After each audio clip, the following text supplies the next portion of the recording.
So hey guys, welcome back to another video of this channel. और आज ये हमारा सोर्सेज ऑफ एनर्जी जो कि हमारा फिजिक्स का चैप्टर 3 है, उसका थर्ड पार्ट है। कल जो हमने डिस्कस किया था, हमने फ्यूल के बारे में डिस्कस कर लिया था। फ्यूल की कैलोरीफिक वैल्यू क्या होती है, इग्निशन टेम्परेचर क्या होता है। आज जो हमें स्टार्ट करना है, we have to start the conventional sources of energy से।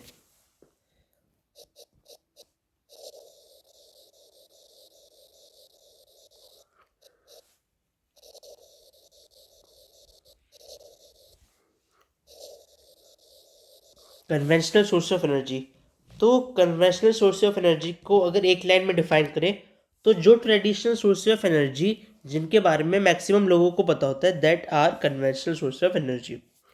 फिजिक्स की टर्म में भी इसकी डेफिनेशन यही है कि the traditional source of energy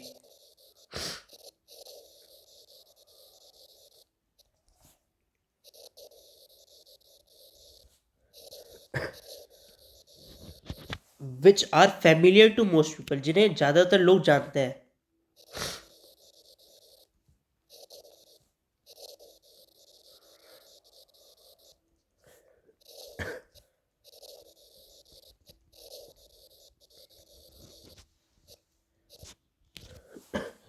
ठीक है, तो अगर हम कन्वेंशनल सोर्स ऑफ एनर्जी की बात करें तो उनके एग्जांपल्स क्या होते हैं।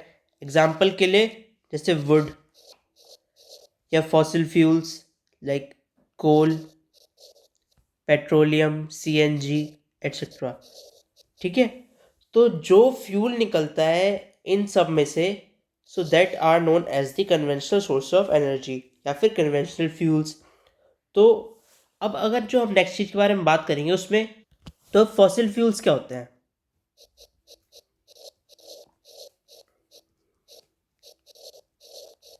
ठीक है, फॉसिल फ्यूल्स की बात करें तो जो नेचुरल फ्यूल अर्थ के नीचे से हमें मिलता है, जो कि हमें जानकारी देता है प्री हिस्टोरिक रिमेन्स की, जो हमारे जो पीछे लोग रहे हुए हैं, जो लिविंग ऑर्गेनिजम्स थे या प्लांट्स थे, एनिमल्स थे, वो कहते हैं फॉसिल फ्यूल। क्या चीज़ कि जो नेचुरल फ्यूल बना है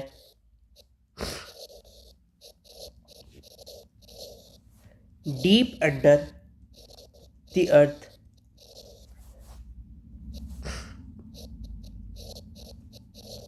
from the pre historic remains of living organisms, जो लिविंग ऑर्गेनिजम्स हैं उनके प्री हिस्टोरिक रिमेन्स से।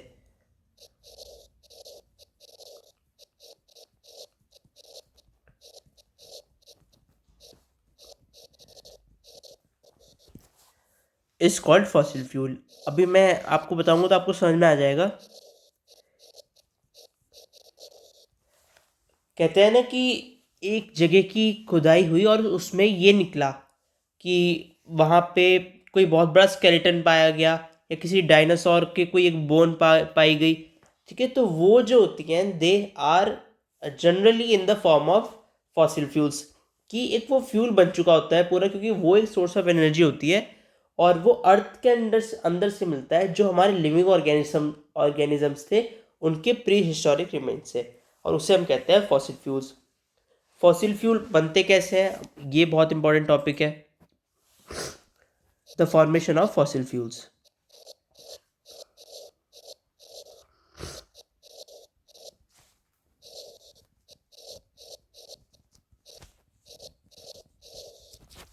ठीक है, तो अगर हम बात करें प्लांट्स या एनिमल्स की, तो मिलियन ईयर्स एगो भी लोग रहते थे, और प्लांट्स और एनिमल्स तो थे ही।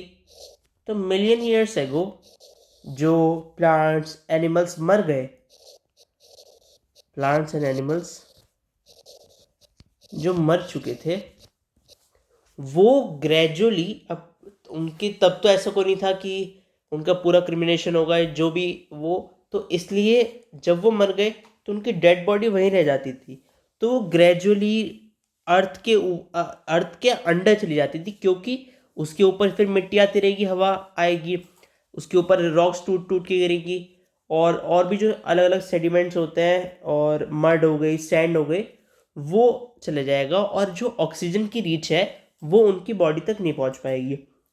तो वो जो प्लांट्स या एनिमल्स है जो मर गए, अर्थ के अंदर चले गए और कवर्ड हो गए सैंड या मड से, उनके पास ऑक्सीजन नहीं पहुंच पा रही।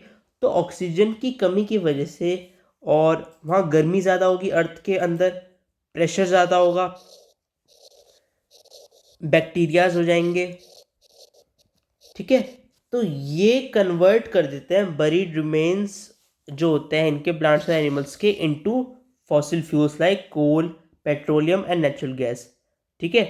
तो जो हमें ये ध्यान में रखना है कि जो बरीड रिमेन्स होंगे इन लार्ज प्लांट्स के वो कन्वर्ट हो जाएंगे कोल में, और जो स्मॉल प्लांट्स या एनिमल्स थे वो कन्वर्ट हो जाते हैं हमारे पेट्रोलियम और नेचुरल गैस में, ठीक है।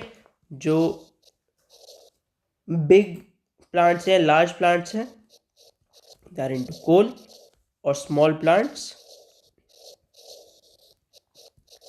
इनटू पेट्रोलियम और नेचुरल गैस।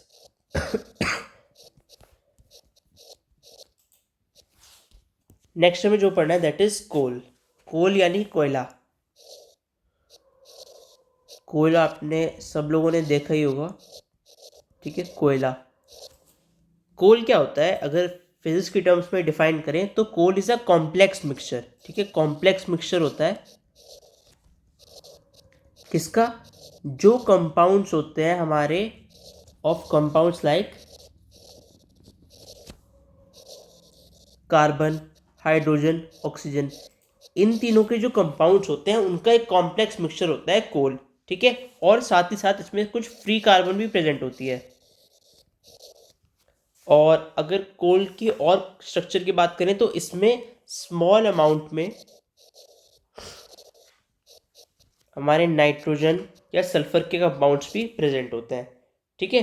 तो वैसे अगर आपने कोयल देखा हो तो बिल्कुल ब्लैक कलर का होता है ये, और हीटिंग पर्पस के लिए भी काम होता है, क्योंकि ये कोल जो है ये जब बर्न होता है तो as a source of energy ये हीट एनर्जी प्रोड्यूस करता है, ठीक है। और वैसे क्या है ये a complex mixture of compounds, और किसके compounds, like carbon, hydrogen, oxygen, कुछ इसमें फ्री कार्बन भी है, और इसमें small amounts of car compounds किस किस के है, नाइट्रोजन और सल्फर के, ठीक है। अब जब कोल बर्न होता है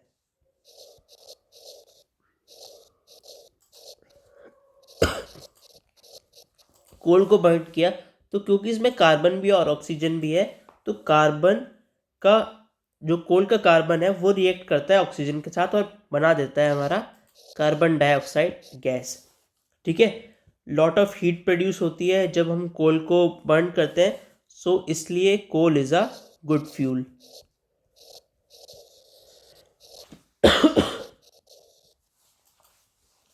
ठीक है। अब कोल तो आप सबने सुना है, हो सकता है कि एक ये वर्ड ना सुना हो, that is Coke, COKE। Cold drink वाला कोक नहीं, ये डिफरेंट है थोड़ा। कोक इज 98% कार्बन, ठीक है। 98% कार्बन होता है इसमें, और ये कोल से बेटर फ्यूल है,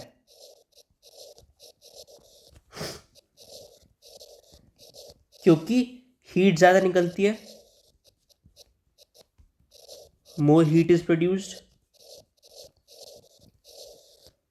और अगर आप कोल और कोक के इक्वल अमाउंट लोगे तो उसमें ये ज़्यादा हीट प्रोड्यूस करते, ज़्यादा एनर्जी निकालता है एज़ कम्पेयर टू कोल, और ये स्मोक भी प्रोड्यूस नहीं करता वाइल बर्निंग।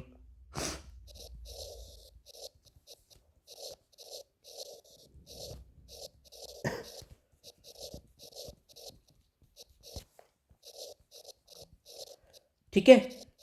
नेक्स्ट चीज जो आती है, आपने कोयला देखा होगा, कोल जब बर्न होता है तो बर्न होने के बाद वाइट वाइट वो कन्वर्ट हो जाता है, वो ऐश सा या उसका रिमेन्स बचाते हैं, तो वो एनवायरनमेंट के लिए बहुत ज़्यादा हार्मफुल होते हैं।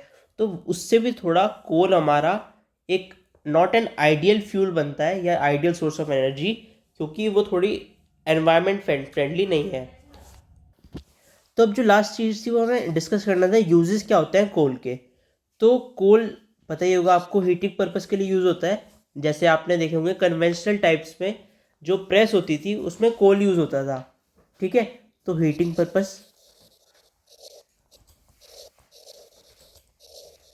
और थर्मल पावर प्लांट्स पे यूज़ होता है ये।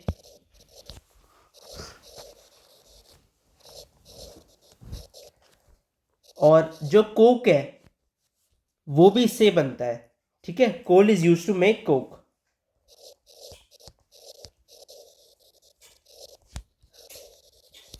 और लास्ट चीज, कोल जो होता है it is use in the manufacturing of coal gas, petrol and, ठीक है, और नेचुरल गैस। नेक्स्ट टॉपिक हमारा आता है पेट्रोलियम, और पेट्रोलियम थोड़ा अलग टॉपिक है तो वो तो हम कल करेंगे। आज का जो हमारा टॉपिक था वो conventional source of energy, fossil fuels and coal, वो हमारा खत्म हो गया। सो फिलहाल आज के लिए इस वीडियो में इतना ही। Thanks for watching this video. आपका कोई भी सजेशन हो so please comment down below, subscribe the channel and stay tune for later updates. Thank you.